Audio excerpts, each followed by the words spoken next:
Shalom semuanya, perkenalkan nama saya Yemi Madani Permata, 579044440 dari Prodi Pendidikan Teknologi Agroindustri, Fakultas Pendidikan Teknologi dan Kejuruan Universitas Pendidikan Indonesia. Di sini saya akan sharing sedikit mengenai buah roh dan hasil dari buah roh itu sendiri dalam kehidupan kita. Nah, bencana itu kita ambil dari Galatia 5 ayat 22-23 yang berbunyi, tetapi buah roh itu ialah kasih, sukacita, damai sejahtera, kesabaran, kemurahan, kebaikan, kesetiaan, kelemah lembutan, penguasaan diri. Tidak ada hukum yang menentang hal-hal itu. Nah, kita membahas satu persatu, mulai dari kasih. Buah Roh Kudus yang pertama dinyatakan itu adalah kasih. Kasih yang bukan hanya teori dan perkataan belaka, tetapi nyata dalam tindakan.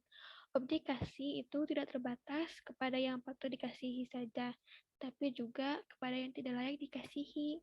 Kita sebenarnya menghargai mereka yang selalu mempunyai cinta kasih yang keluar dari hati mereka tanpa memandang bulu.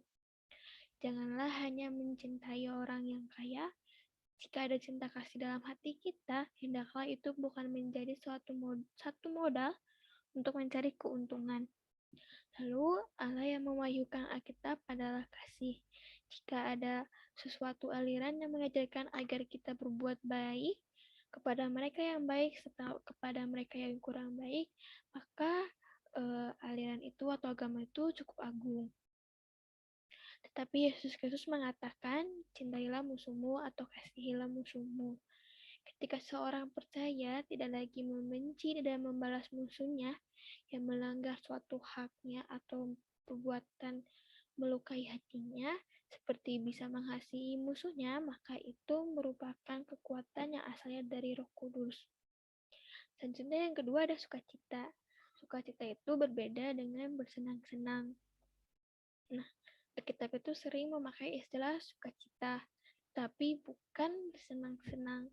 Senang-senang itu hanya kesenangan yang menempel dari luar, tetapi sukacita berasal dari hati yang memancar keluar.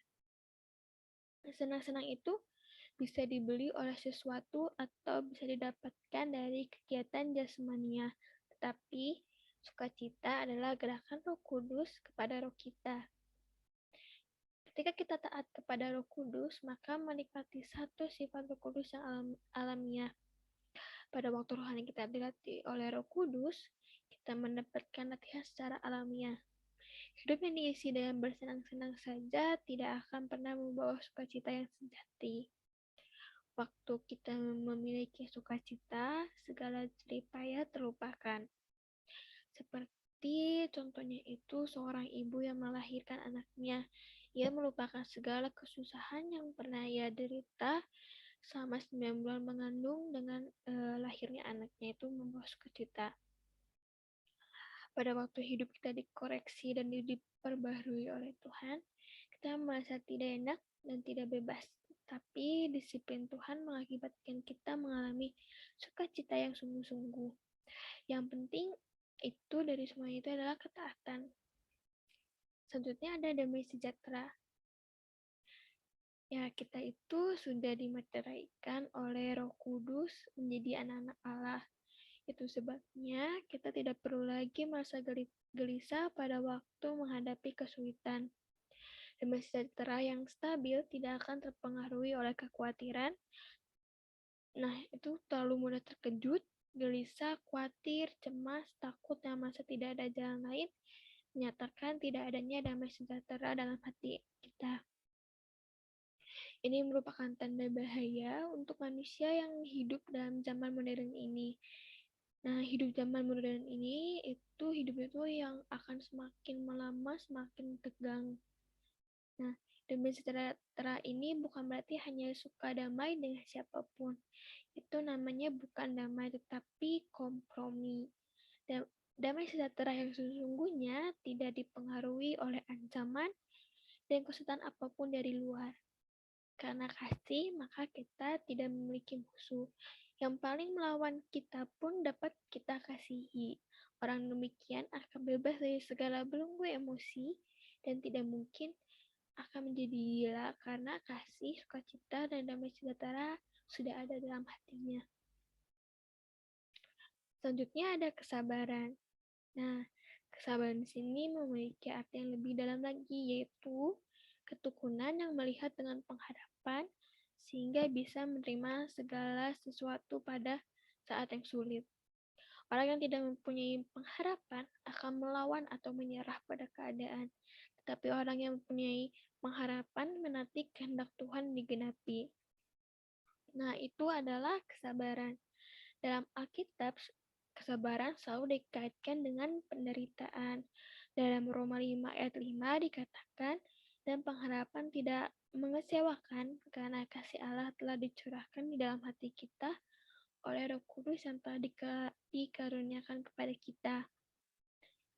Dalam penderitaan pun, Roh Kudus mencurahkan cinta kasih dari Tuhan Allah ke dalam hati manusia. Kesabaran mendatangkan pengharapan yang menghasilkan ketekunan, sebab kesabaran mengaitkan diri dengan pengharapan yang kekal. Selanjutnya itu ada kemurahan. Kemurahan itu bukan berarti jual murah ataupun bisa dikatakan murah gitu ya. Nah, anugerah Allah diberikan secara cuma-cuma, tetapi bukan berarti murah juga. Waktu kita memikirkan kemurahan, janganlah berpikir tentang sesuatu yang tidak berharga. Nah, kemurahan itu merupakan segala sesuatu yang berharga tertinggi, tapi rela diberikan kepada orang lain. Kemurahan yang dianggap murah berarti sudah berubah dari konsep yang sesuai dengan diajarkan oleh Tuhan Yesus. Kemurahan dan jual murah itu berbeda. Kita perlu mengetahui bahwa Allah penuh dengan kemurahan, tapi Allah itu tidak murah. Yesus Kristus berkata dalam Matius 7 ayat 6, jangan kamu memberi barang yang kudus kepada anjing, dan jangan kamu melemparkan mutiaramu kepada babi, supaya jangan diinjak-injaknya dengan kakinya, lalu ia berbalik mengoyak kamu. Buah Roh Kudus menghasilkan kemurahan bagi orang lain, mau mengerti orang lain, mengampuni orang lain, dan memberikan anugerah kepada orang lain. Tapi kemurahan kita jangan sampai dianggap rendah oleh orang lain, sehingga membuat mereka menghina Tuhan. Biarlah dimanapun kita berada, kita akan menjadi anak Tuhan yang menyalurkan anugerah dengan anggun dan berharga walaupun tidak mudah. Kalau kita menjunjung tinggi orang yang tidak percaya pada Tuhan, serta menganggap mereka yang paling penting dengan tujuan agar mereka kembali kepada Tuhan, itu sama sekali tidak mendidik mereka untuk mengerti bahwa anugerah Tuhan penuh dengan harga yang tinggi. Banyak orang yang baru bertobat ingin membawa orang lain kepada Tuhan dan berbuat segala kebaikan. Orang yang demikian itu harus mengingat bahwa kemurahan diberikan hanya pada saat diperlukan, sehingga orang menghargai kemurahan itu. Yang selanjutnya ada kebaikan. Nah, banyak orang yang berpendapat bahwa orang yang baik adalah orang yang berbuat baik kepada diri kita. Sedangkan orang jahat adalah orang yang tidak baik kepada kita. Tapi banyak orang yang menyetujui prinsip ini akhirnya terjerat pada kebaikan yang tidak bermotivasi baik. Nah, bagaimana sih menilai suatu kebaikan? Apa patokan kita untuk mengukur kebaikan seseorang?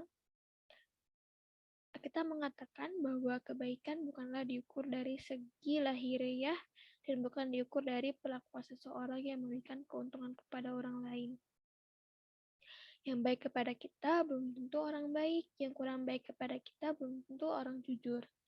Hati-hati dengan orang yang selalu tersenyum, hati-hati dengan orang yang terlalu baik, kecuali mereka adalah orang yang telah diperanakan oleh Roh Kudus dan mempunyai buah Roh Kudus. Maka kebaikan yang diberikan kepada kita membawa suatu cerita lain di belakangnya. Kebaikan sering digunakan untuk membungkus motivasi di dalamnya. Nah, orang Kristen harus bisa membedakannya dengan bijaksana. sehingga tidak gampang dipengaruhi oleh segala sesuatu yang kelihatannya memberikan keuntungan kepada kita. Kebaikan yang sejati adalah kebaikan yang tidak menghiraukan pamrih ataupun balasan. Kebaikan yang sejati mengalir dari motivasi yang suci yang rela mengorbankan diri sendiri sehingga membangun orang lain. Nah, kebaikan yang sejati itu adalah kebaikan yang digerakkan oleh Roh Kudus dan menjadi cermin sifat Tuhan sendiri. Selanjutnya yang ketujuh, pada kesetiaan.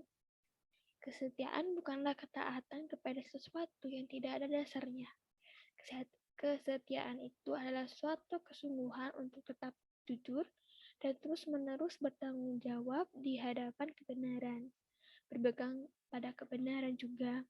Orang setia seperti ini adalah orang yang sangat tinggi wataknya, selalu konsisten. Contohnya ya, istilah faith, fight, iman, bisnis memiliki arti yang sama, yaitu kesetiaan yang kepada yang asli atau kesetiaan kepada yang harus kita patuhi. Kesetiaan ini dimanifestasikan dengan melaksanakan apa yang sudah dijanjikan. Selanjutnya yang ke-8 itu ada kelemah lembutan. Kalau Roh Kudus memimpin kita kepada sikap yang keras, maka sikap keras kita pun tetap merupakan kelembutan. Kelembutan juga dapat dimaksudkan dengan hal lahiriah tetapi bukan kompromi. Yesus lembut tetapi tidak lemah.